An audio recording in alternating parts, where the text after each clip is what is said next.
Today's episode is brought to you by Renewal by Andersen of Central Pennsylvania. Renewal by Andersen offers you a better way to a better window. Go to rbacentralpadeals.com for this month's specials. A camera that was hidden in one of the bathrooms at the Frick Pittsburgh took over 200 images, multiple of which were of children. In Yukon, residents are against plans for a new toxic waste dump. You could be able to see the NASA rocket launch this weekend. Plus, apparently, Pennsylvania has no fun cities. I'm Claudia Dimuro, and you're listening to Today in a PA. A man captured over 200 images of adults, children, and seniors on a camera he hid in a bathroom at the Frick Pittsburgh, reports Pittsburgh's Action News 4. 35-year-old Todd Anthony Bouchen got 236 new criminal charges this week on top of the 90 counts he already had. CBS Local Pittsburgh details how Bouchen was arrested last month after someone on the museum's cleaning staff discovered the camera. Investigators say Bouchen had roughly 3,000 images total from cameras in different locations.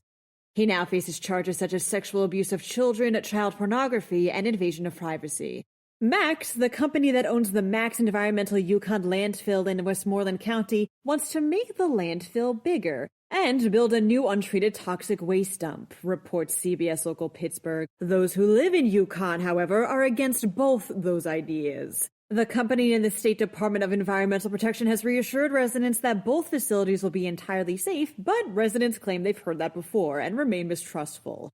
The landfill is already the size of about 121 football fields, and many worry that the hazardous waste in the dump won't be able to be properly contained. A public meeting to discuss these plans has been scheduled for later this month. You may be able to see a rocket launch this weekend, states NJ.com. Rocket Lab USA's first ever Electron rocket will blast off from NASA's Wallops Flight Facility in Virginia on Friday at 6 p.m. This means that folks in Pennsylvania, plus New Jersey and New York, could very well be able to see it head on up. However, given this week's weather, it may not be clear enough to see it, but fingers crossed. What makes something fun is, of course, a matter of opinion, but Wild Hub researchers decided to find America's quote-unquote most fun cities based off of cold, hard data, says PennLive. This means first establishing 3 key dimensions: entertainment and recreation, nightlife and parties, and costs, and factoring in relevant metrics like music venues per capita and booze prices to give cities their final rankings.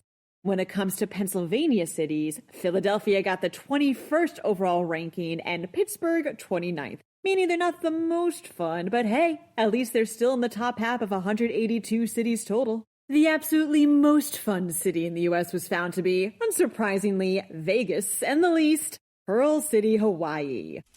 And that is it for today. For all the latest headlines, check out PennLive.com. And please don't forget to rate this podcast and to share it around with other people you think would enjoy it too. Thanks ahead of time, and of course, thanks for listening. I'm Claudia Dimuro, and I'll see you for Friday's episode of Today in a PA. Today's episode is brought to you by Renewal by Andersen of Central Pennsylvania. Renewal by Andersen offers you a better way to a better window. Go to rbacentralpadeals.com for this month's specials.